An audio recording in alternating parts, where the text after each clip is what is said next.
আল্লাহ সুবহানাহু ওয়া তাআলা কোরআনুল কারীমের সূরা তাওবার 9 নম্বর সূরা 112 নম্বর আয়াতে আল্লাহ তাআলা বলেন, আত-তাইবুনাল আবিদুনাল হামিদুনাস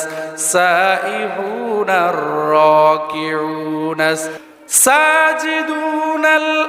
আমিরুনা বিল মারুফি ওয়ান নাহুনা আনিল মুনকার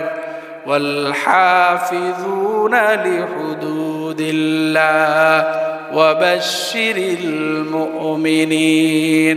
আল্লাহ তাআলা বলেন ঈমানদারদের গুণ হলো আত-তাইবুনা তারা তাওবাকারী, ওয়াল আবিদুনা তারা ইবাদতকারী, আল হামিদুনা তারা প্রশংসাকারী, আস-সাইহুনা তারা রোজাদার, আর রাকিউনা তারা রুকুকারী, আস-সাজিদুনা তারা সিজদাকারী। এই গুণগুলো বলার পর আল্লাহ তাআলা বলেন ঈমানদারদের গুণ হলো